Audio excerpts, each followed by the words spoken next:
Good morning, everybody. Welcome to our webinar. I see everybody is starting to log in.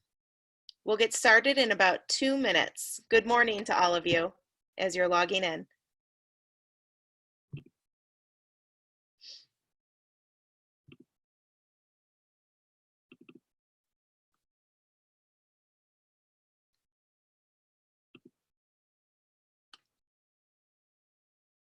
Good morning to everybody. I see those numbers going up of people logging in. We'll give everybody a little bit more time to log in and we'll get started in about a minute.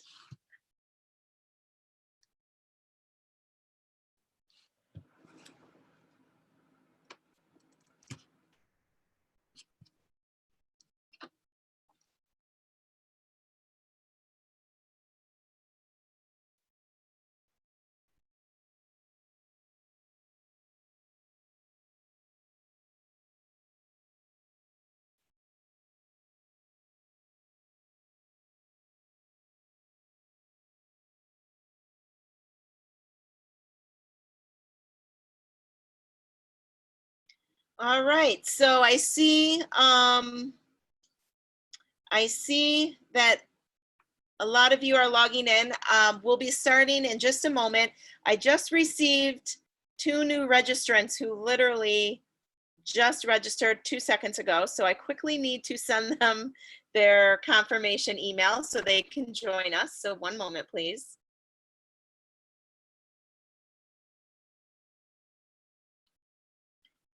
And for those of you still logging in, if you could just be patient and give me just another moment.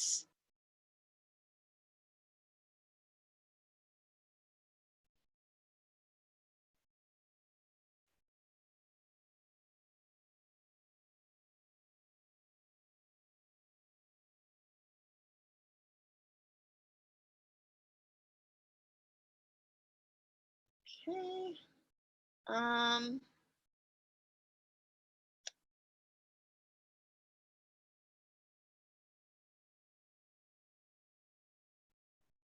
All right, just one more minute, please.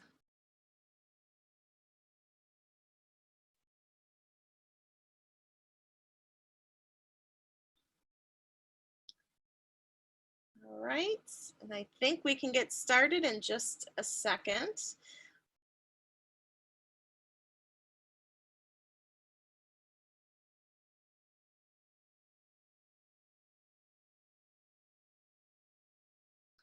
All right.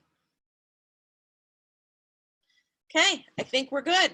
So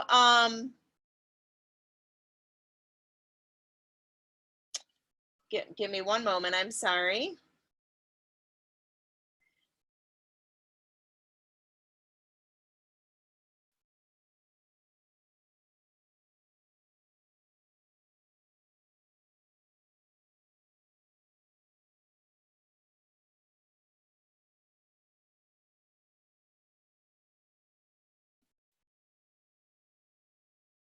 Okay. So sorry about that. Thank you everybody for your patience, but my phone was blowing up with frantic messages from people who just were signing up for the first time, just literally a couple of minutes ago, and they wanted to join. And in order for people to join, as you know, those of you who are on this webinar right now, I need to send you a confirmation email with the appropriate passcode. So thank you to those of you who are being patient while I shared that with the individuals who wanted to get in on today's webinar. So since we're starting just a couple minutes late, I wanted to dive right in. And first of all, welcome to all of you who are first timers with us, and welcome back to those of you who've been joining us every week. We've been covering a lot of ground, as you know, and what we're gonna do before we get started is just go over a few ground rules. Forgive me, those of you who've had to hear this week to week, but it is important since we have about 14 new people joining us for this week's webinar. So I want to make sure everybody knows what to expect. So a few ground rules. Ground rule number one, everybody is muted. So if you are trying to speak to me, you can't do that. I purposely, because we have so many people registered for each webinar, I purposefully leave everybody muted.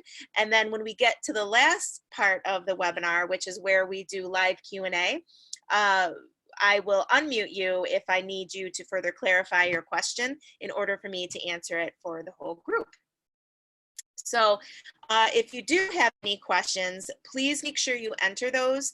You can type those questions in during the time that we are going through the webinar, and there should be a little tab that says Q&A, and in that tab you should be able to type in whatever question you might have. And what will happen is, for those of you who are first timers, at the very end I will read those questions live and then answer them for the benefit of everybody. The other thing I wanted to just go over is a little bit about how the flow for this is going to work. So as you know, for the first half of our time together, roughly half of our time together, we'll be covering some prepared material. And then the remainder of our time together will be spent with live Q&A.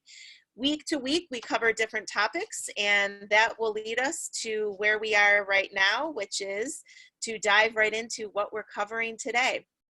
So before we do too much, I wanted first to introduce, our presenters today. Hello, I am one of those presenters, and I will typically be your main presenter from week to week. But I also want to give you an opportunity to meet my co-presenter, should there be a question that he, is best equipped to answer. And that gentleman is Aaron Phillips. I will be introducing you to him in just a moment. And then we're going to dive right into our prepared material. The prepared material that we're covering today, number one, employer compliance updates. So information that I know you're going to want to be kept abreast of. And then prepared topic number two, the big question: what is coming next? So after the worst of the pandemic has passed, and notice I didn't say after the entire pandemic has passed, because already there are states making plans or already enacting plans to reopen well before the pandemic has passed. So we want to make sure that your organization feels as prepared as possible and is thinking through all the most critical things to think through, so that you can really stay ahead of things that are very important, not only from a compliance perspective, but also from an operational perspective. And then of course we'll do live Q&A.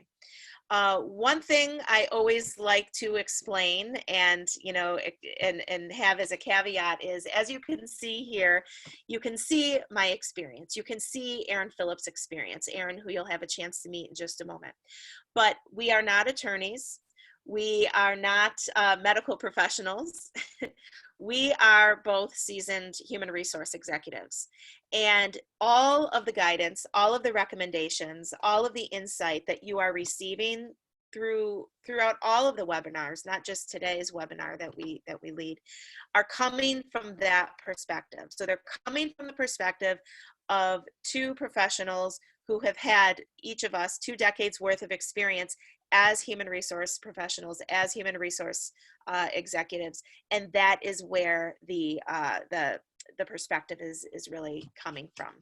So I just wanted to make sure you know that. Welcome to all of you who are still joining in. I see lots of new people signing in.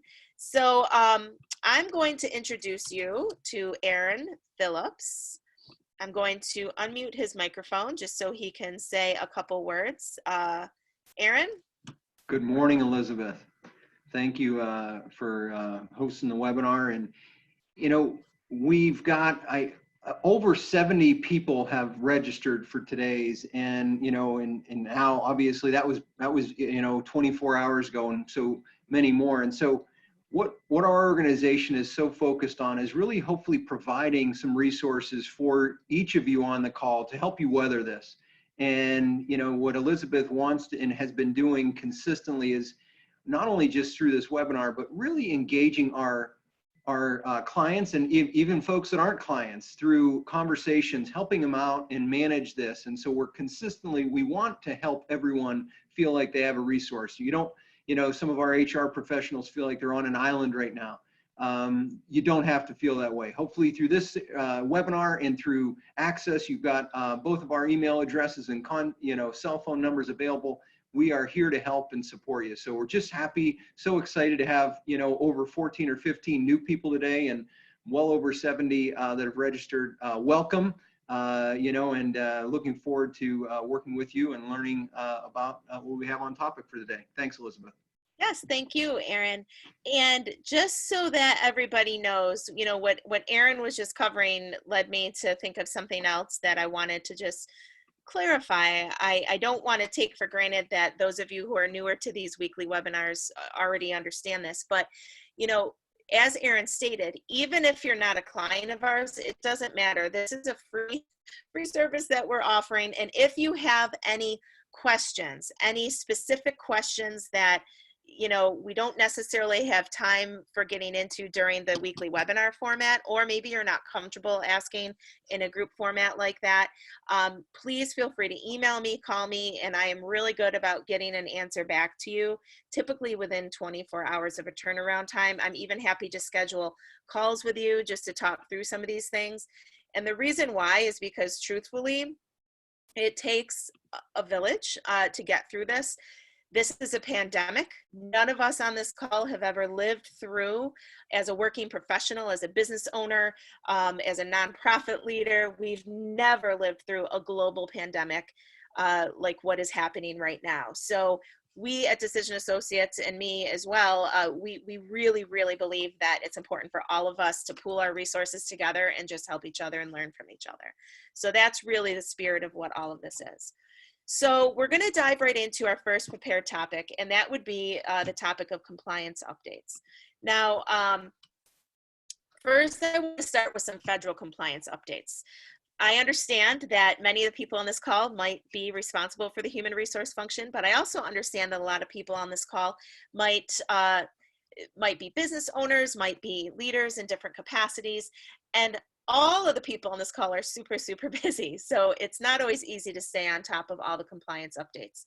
So we're hoping that this is helpful to you. Now, the first federal compliance update I wanted to go over is involving some just released updated guidance from the EEOC. And specifically, what they are saying is that it is acceptable for employers to screen their employees for COVID-19. And there are some caveats, of course. And this screen that you're looking at right now just gives you a flavor of some of those caveats. But please know that in my follow-up email that I always send within about 24 hours of when the webinar took place, you will be getting some much more detailed guidance as it relates to all the different intricacies related to this particular compliance update through the EEOC. So it's very important, if you are going to screen employees for COVID-19, that it has to be job related and it has to be consistent with business necessity. So as an employer, when you're trying to determine who you want to screen or how you want to go about screening an employee for COVID-19, you have to make sure you're doing it without any discriminatory bias, okay?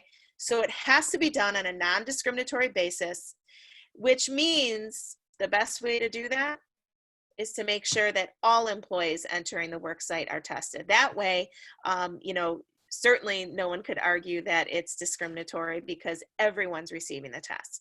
Also, too, just like with the temperature screening that's taking place, any results of testing have to be retained as a confidential medical record according to the ADA's requirements. Now, I know some of you on this call might, and it's okay, you might not know about or really understand all of the records retention requirements. So get with me. I'm happy to brief you on that, or you can certainly, look it up elsewhere, but just make sure that any results from this testing is maintained in the confidential medical records, which of course has to be maintained in a very specific way, separate from the main personnel file. And then I also have some some recommendations related to helping you mitigate your risk as an employer with this brand new update that was just released by the EEOC. So you're going to want to really think through ahead of time, how are you going to handle it if an employee refuses to submit to a test? Are you going to say, hey, okay, if you're not going to, then you cannot have access to the work site until you do. And if you do that, you have to make sure that that is a policy in writing that is very explicit for everyone to understand.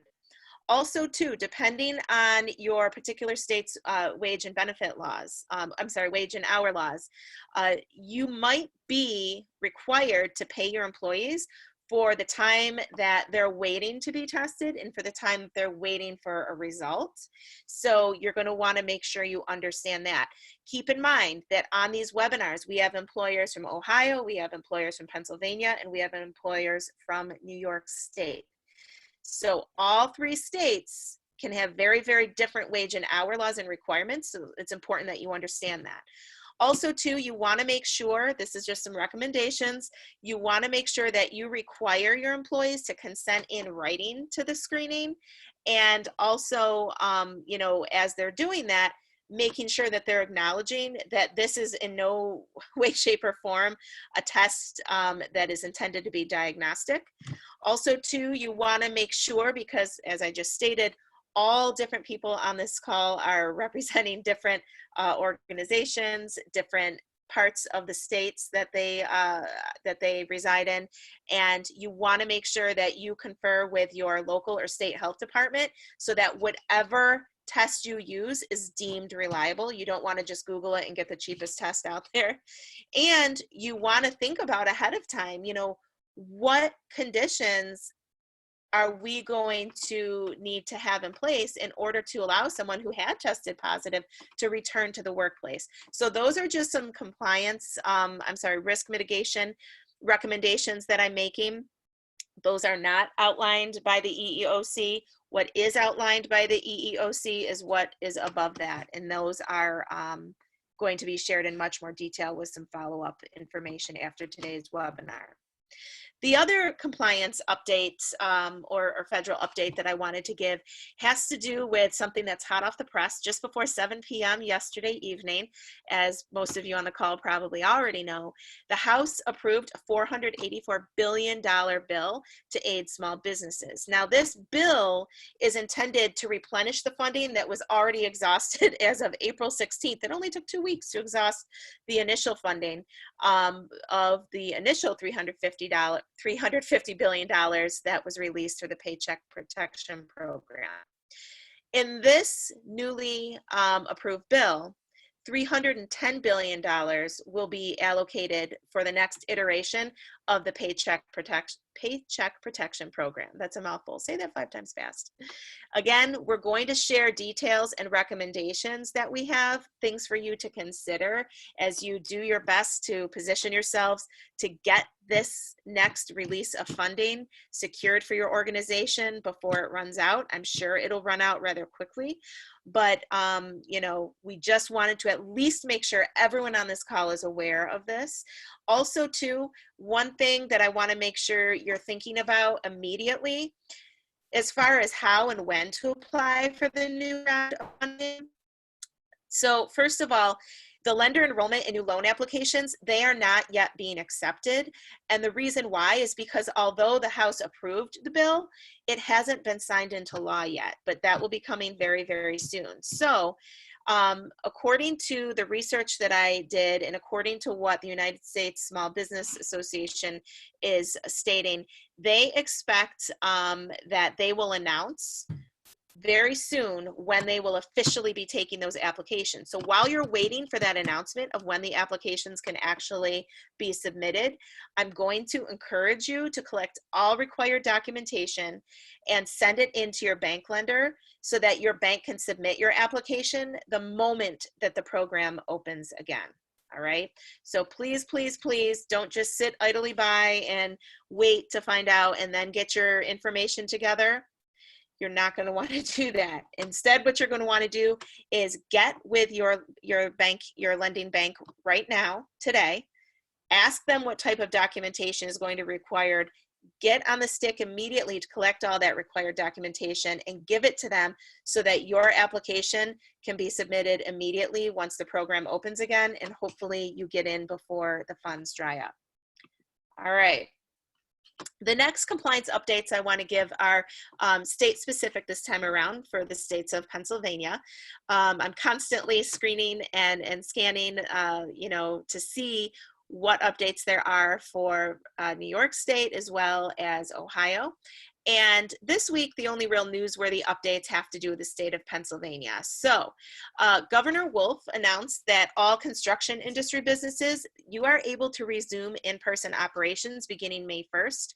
There are a lot of specifics that those businesses need to abide by and need to understand as it relates to opening up. It's not as easy as, oh, back to business as usual.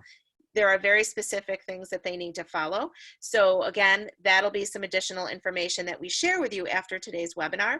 Secondly, Governor Wolf also announced that he is planning to gradually reopen the state of Pennsylvania with a target start date of doing so of May 8th.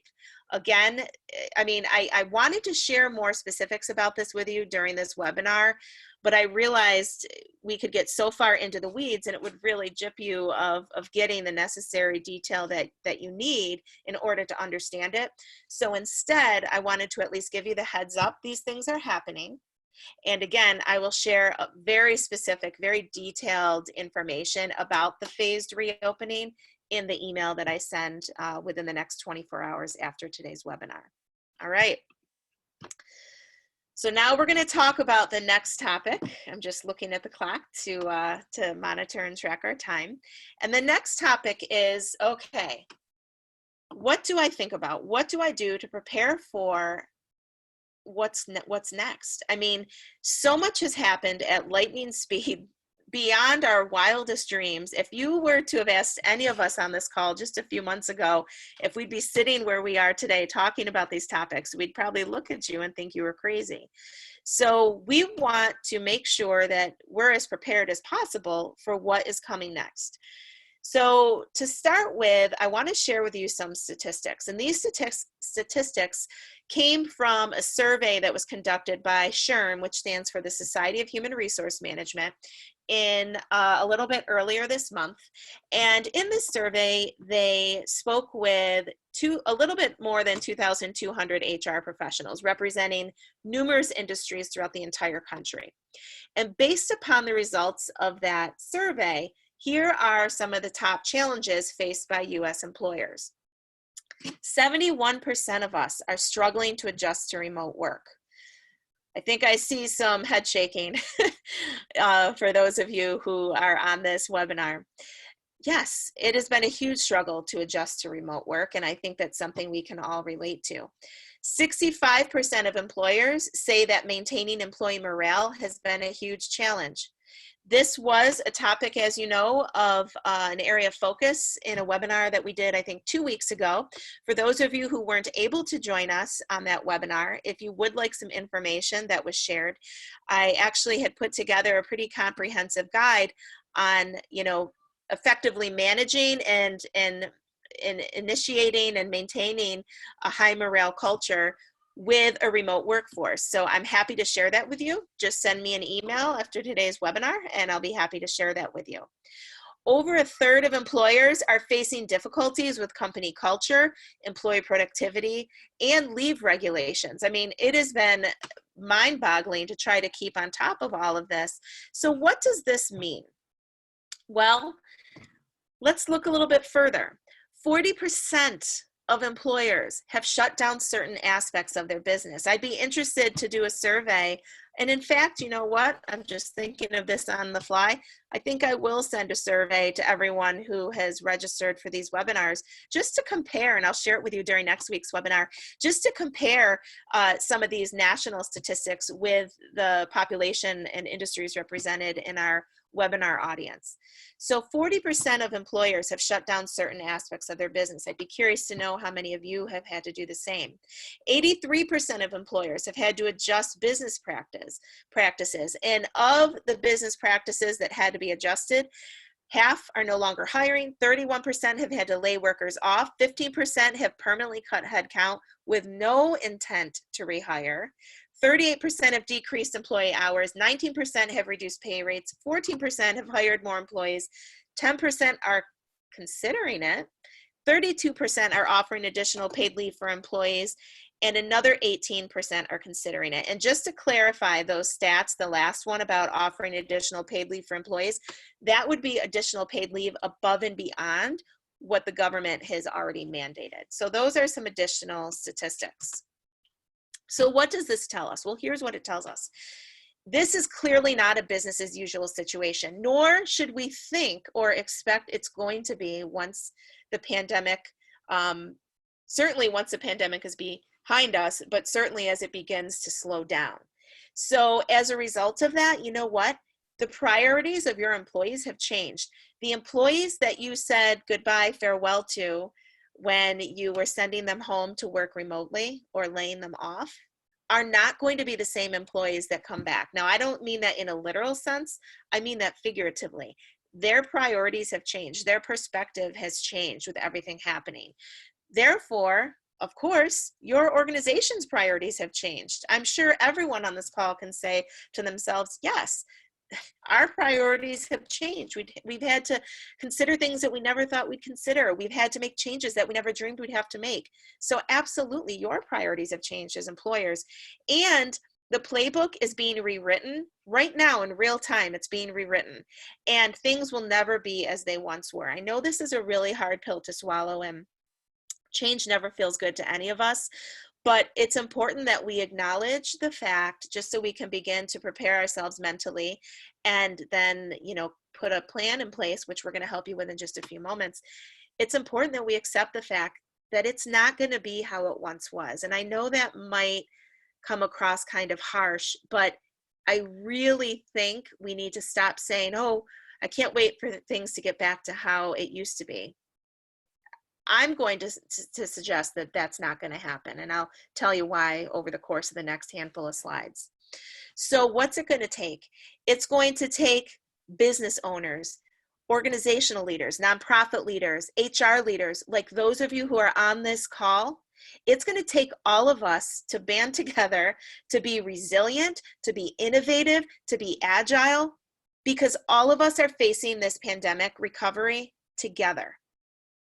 And you know who is counting on us? The economy's counting on us. Our employees are counting on us. The spouses, the children of our employees are counting on us. Our own spouses, our own children whose mouths we have to feed are counting on us. Our customers, the clients we serve are counting on us. So it really is going to take us looking ourselves in the mirror, taking a deep breath, and really committing to being resilient and being open to trying things that we haven't tried before, because this is a never before seen situation. So those of you who prepare for what's to come, chances are you're going to weather the storm. Those of you who don't, chances are you're not. So let's talk about what that looks like.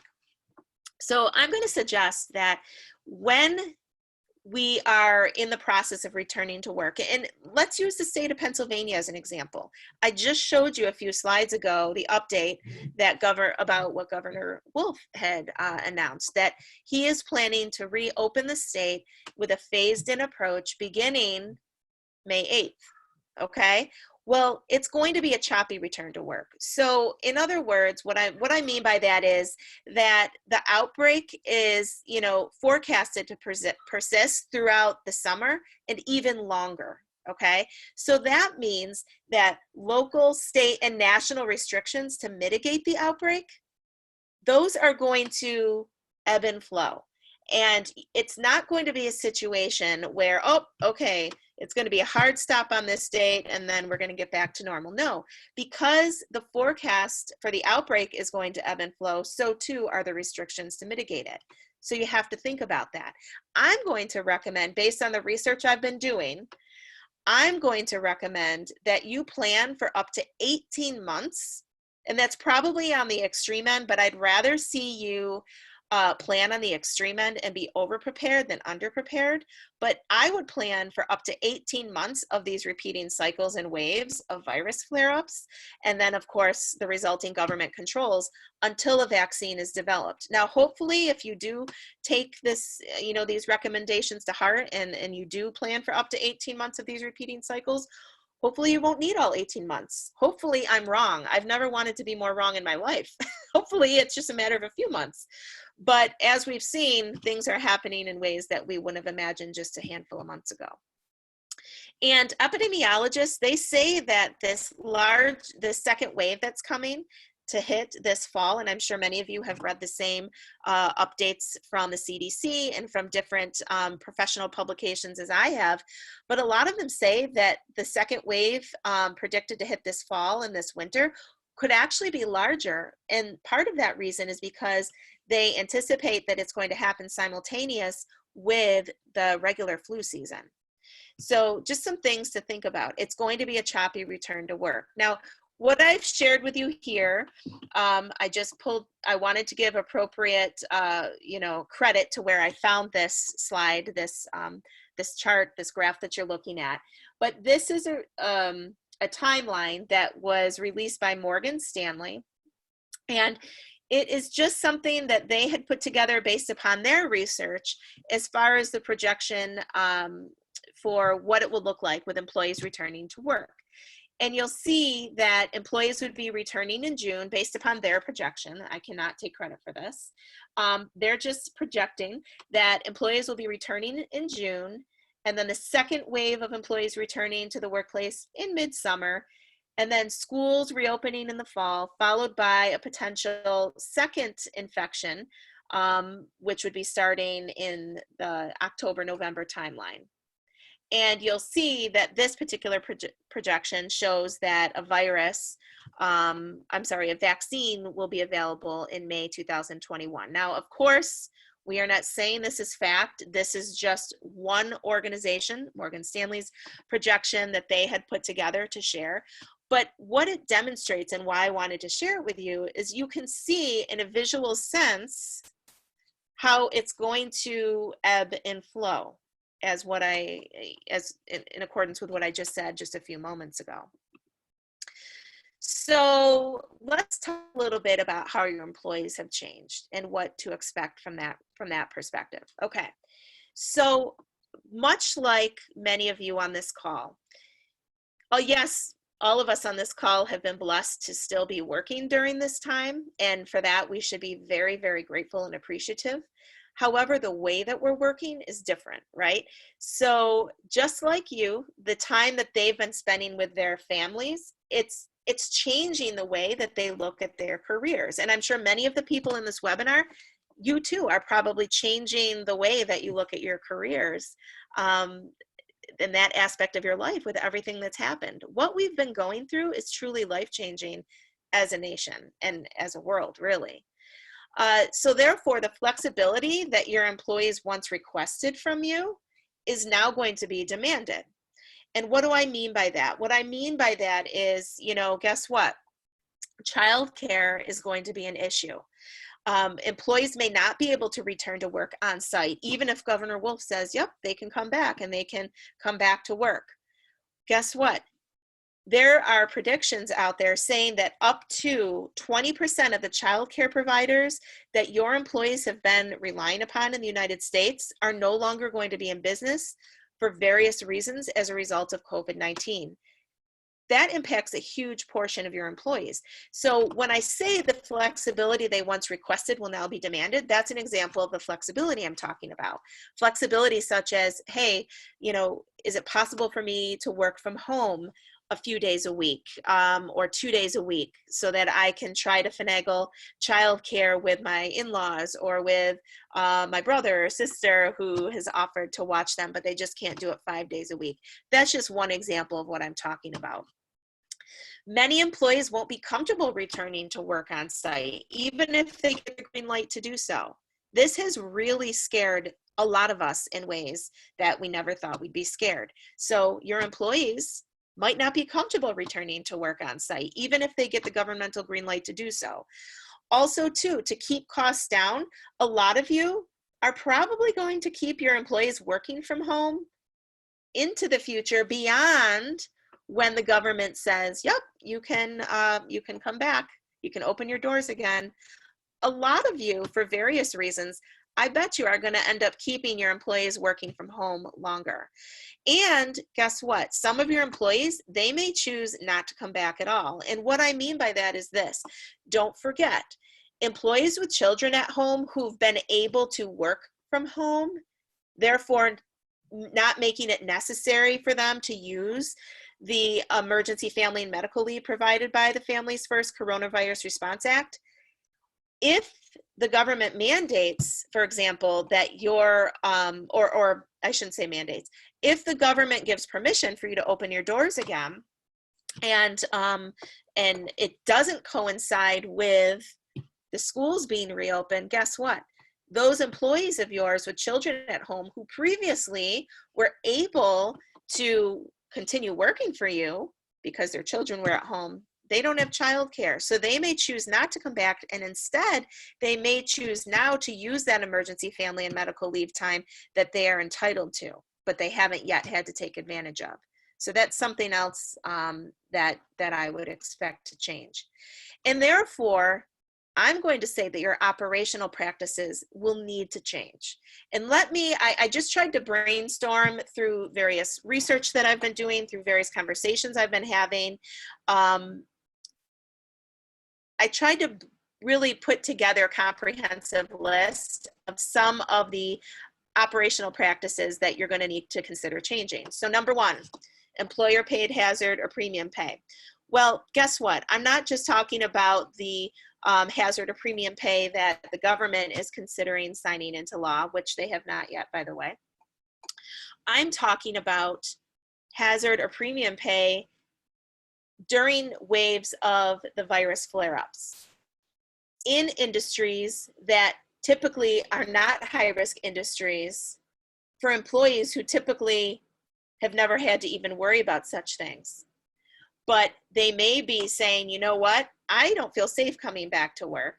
And you may need to consider giving them some additional compensation to entice them to come back during these waves of flare-ups when you're allowed to have your doors maintained open, but they still are apprehensive. Also too, your employees, they're going to desire more personal space, and they're going to desire and possibly demand a work environment with higher levels of cleanliness. You know who you are. I don't know who you are, but you can probably figure out, yeah, if I look around, we could probably tidy this place up more. Well, your employees are going to not only desire that additional space in which to work, so they're not sitting on top of each other in a very confined area, therefore making it necessary for you to really reorganize the workflow and the way that your offices are structured. But they're going to demand that it's clean. Overall, it's just a cleaner environment. In addition to that, you're going to want to consider alternatives to work-related travel and on-site meetings or visits, because guess what? Your employees and your customers, they probably, and probably you as well in many cases, you're not going to be so keen on doing those in-person visits, on having that travel be a requirement due to everything happening. Also too, think about your travel to large gatherings and conferences. That's going to be cut way, way, way, way back. There's going to be a massive increase. It's already started in virtual learning, in virtual onboarding of new employees. As far as performance reviews and performance related discussions, doing those virtually. And as far also recruitment. So a lot of you have started dipping your toe in the water in these areas now, but this is going to be something that's really going to be just a common occurrence that you see in your operational practices if you want to survive the new normal that comes as a result of this. And we'll be talking about those topics more in depth during next week's webinar. Rotating schedules, splitting teams, staggering your workforce so that there aren't too many people in one place at a time. Those are operational practices that are going to need to change. Staggered break times, staggered shifts, that's going to be something that's going to need to be in place. if you want to minimize the risk of the spread of this virus until a vaccine is released. There will also be more questions raised around where to work and the hours of work and when that will be. Your employees are going to need more paid sick and family leave time because schools and daycares, they very well will be closed despite the phases that are being implemented of returning to work. So you're going to need to think about that. You're also going to need to, have continued resources and processes dedicated to clean and disinfect your workspace in ways that hadn't had to be done before. Also, too, you're going to want to set up, if you haven't done so already, a pandemic response team in your workplace. You're going to want to, confer with your Department of Health in your respective community or state to understand what type of training and what sort of protocol that pandemic response team has in place, but you're going to want to make sure that you set that up. You're also going to want to make sure that you establish on-site health screening. And when I say health screening, I'm talking about the temperature checks, and you want to have a documented process for that.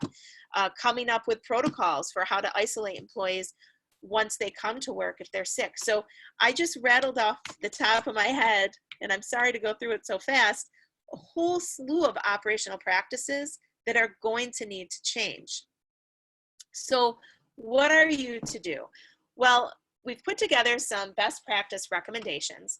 So best practice recommendation number 1 is to define your new normal. So you're going to want to do this before your employees return to work. And what I'm talking about is this: figure out what policies need to be created or revised. Make sure, okay, now is the time more than ever that you don't just say, yeah, we'll have, Joe Blow handle HR because after all, it's just hiring and firing. Nope, it's more than it ever has been. So you want to make sure that you have a competent HR resource who understands all of the compliance related changes and their application to your operational practices and benefit offerings in light of everything that's happening. So those are things that you definitely want to get in place before your employees return to work. You also want to make sure that in your communication with your employees that you are demonstrating a genuine and authentic concern for their health and safety. Why? Well, number 1, that will definitely result in a reduced risk of them, becoming ill or a further outbreak in your organization, because when you're acting in a way that demonstrates a genuine concern for their health and safety, that means you are taking the steps to stay ahead of it, and it's not just lip service because it's genuine. You're demonstrating it.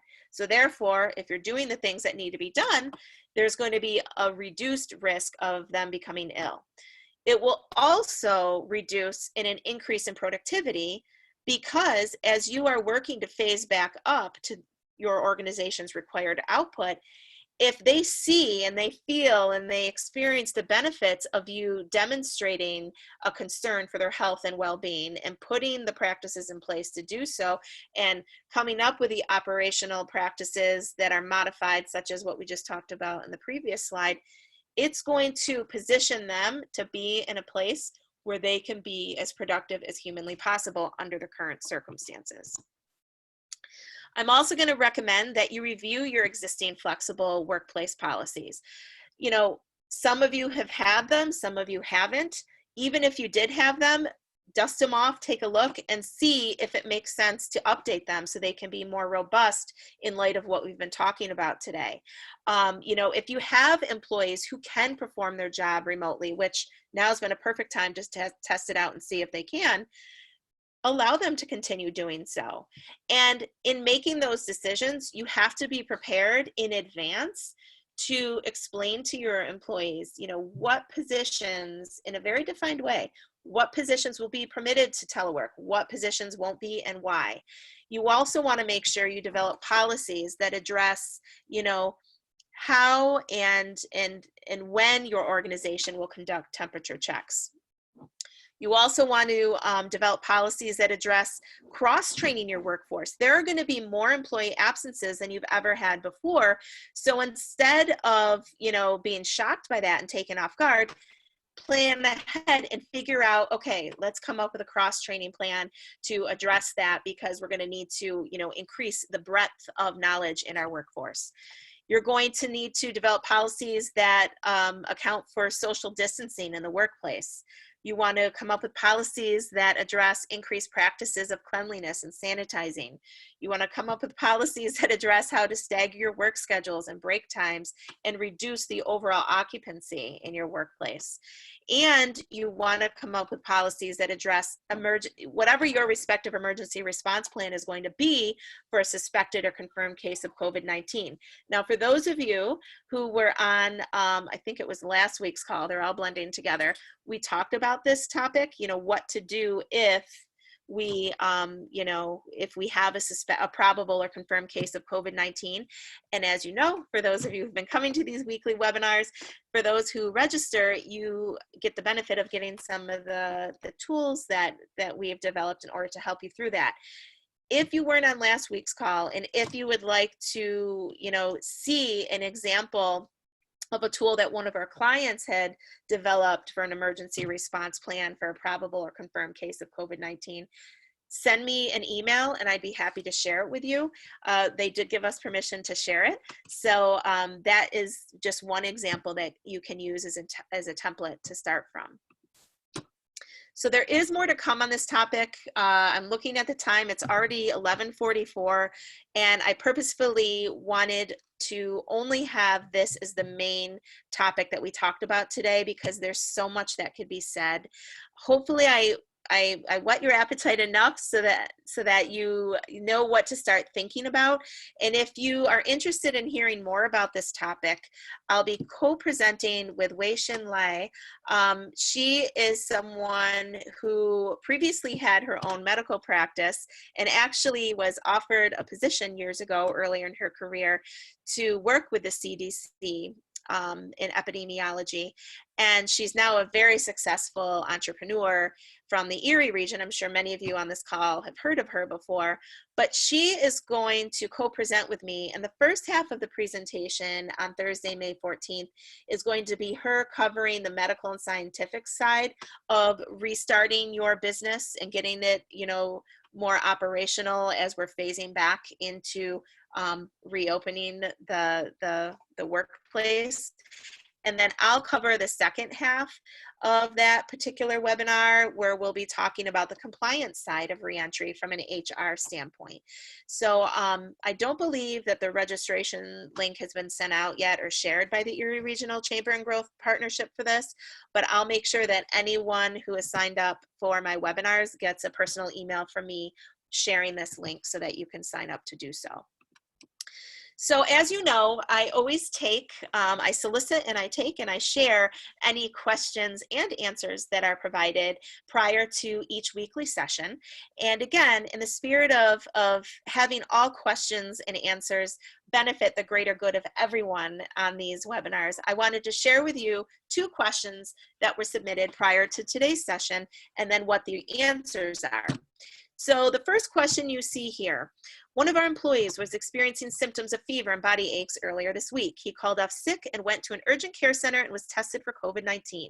He has been off for several days and has continued to experience fever and body aches. Today, he received his test results, which are negative, thank goodness. Because he was experiencing symptoms and awaiting a diagnosis, he is eligible for up to 80 hours of emergency sick leave under the Families First Coronavirus Relief Act.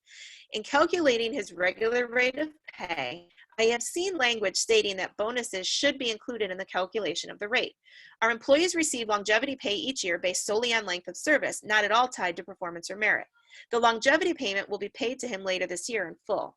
So the question is, do we need to include that in our calculation of his regular rate of pay in regard to paying him the emergency sick leave? I figured that's a question that, as with all the questions that we've been getting, others could benefit from. So here's how you're going to calculate the paid sick leave under the FFCRA. It's based on a 6-month average of your employee's regular rate of pay. And this can be derived either by averaging their regular rate over the 6 months prior to the date when the leave began, or by adding together all compensation that was a part of their regular rate for that 6-month period, and then dividing it by all the hours they actually worked in that same 6-month period. So this is just the same as, FLSA stands for Fair Labor Standards Act. And for those of you who aren't familiar, that is the act that governs how we are to compensate our employees and all the things that go into that. So the regular rate of pay is not necessarily the same as the employee's hourly wage because it includes other compensation such as commissions, tips, and certain bonuses. Question 2, which is a follow-up to that initial one. Okay, so now how long is the employee referenced in the previous question eligible to receive the emergency paid sick leave under FFCRA? Now that we have received the negative COVID-19 test, if he remains off sick for a couple of days due to regular flu or other virus, does the emergency sick leave only go through today and the rest of the days would just be normal sick leave? Our employees accrue regular sick leave benefits and he does have hours available to use. So here's the answer. If your employee has COVID-19 symptoms, such as what this employee that was referenced in this question had, they can take their paid sick leave under the FFCRA only to seek a medical diagnosis or if a healthcare provider otherwise advises them that they have to be self-quarantined. However, if he tests, negative, which in this case he did, he cannot take paid sick leave under the FFCRA if he continues to be out, even if his symptoms are similar to that of COVID-19. And that's only if they test negative, okay? So he is to receive paid sick leave in this scenario under FFCRA for the time he was out of work during which he was ill with the symptoms and seeking a medical diagnosis. But since he tested negative, any sick time that he would take from that point onward would not be covered by FFCRA and instead would be covered by regular sick time benefits. All right, so it is 11:50. And as you could probably tell, I tried to talk fairly quickly because I wanted to have ample time for Q&A. I see that there is a question that was submitted, so I'm just pulling it up. Bear with me one moment. Let's see here. Okay. If we applied for the first round of the Paycheck Protection Program but didn't make it under the wire, do we need to submit a new application or will our place in line be held? So I've been researching this, and give me one second. This is one of the examples of information that I was referencing where I said, bear with me one second, where I had stated I didn't know how much into the weeds I should get. So let me just quickly, here we go, get this. Okay, so if you previously applied, if you had previously applied and received confirmation from your lender that you were approved, which I don't know based upon your question, if you applied and were approved, which, you know what, let me answer you live. How about that? Okay, so this particular question was submitted by, I can't see who submitted it, so I guess I can't unmute you. So I'll just speak freely here. So if you were approved, but then didn't receive the funding because the funding ran out previously, then what will happen is you're going to want to make sure you get some form of confirmation of that from your lender that indeed you were approved. And what I've read multiple sources. Some sources are saying, hey, if you have that confirmation, it's likely that that you would be first in line to get some of the funding. But I've also done a lot of research and read a lot of instances where experts are instead saying things such as, guess what? A lot of clients and banks thought that their client was approved, but they weren't.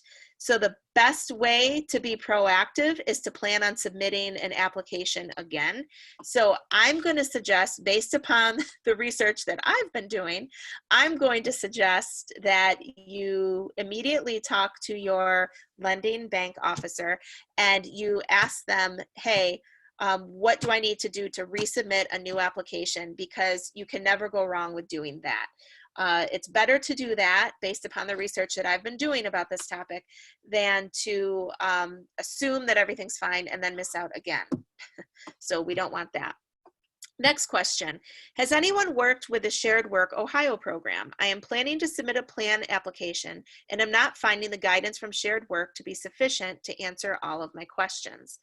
Sarah, I personally have not worked with the Shared Work Ohio program for the state of Ohio, but I definitely have some resources that I can look into and get back to you with to make sure that you are getting the proper guidance that you need in order to do that appropriately. And for everyone else on the call, as you know, whenever I get a question like that maybe I can't answer right here live, I will keep track of that question and share not only the question, but also the answer in the Q&A document that I send after every webinar. So once again, that Q&A document that everyone can look forward to in addition to the other documents referenced throughout the course of today's webinar includes every single question that I've been asked from a compliance and just, you know, applicability of this changing legislation perspective throughout the course of these past 4 weeks that we've been doing webinars. So some of the questions have been asked during the webinars. Some of the questions have been asked in between webinars from people who preferred instead to just ask me their questions privately. But all of you can benefit from knowing the answers, and I update it on a weekly basis. So this question submitted by Sarah Hayden about the Shared Work Ohio program will be captured on that Q&A document and shared with all of you. Let me see if there are any other questions. I don't believe there are. Thank you so much. I really, really enjoyed spending time with everybody today. I hope you got what it was that you came here for. And if you didn't and still have more questions, I hope you know that you can feel comfortable emailing or calling me, and I'll be happy to do that. But please have an amazing rest of your day. Please stay healthy, and we look forward to seeing you next week. Thanks so much.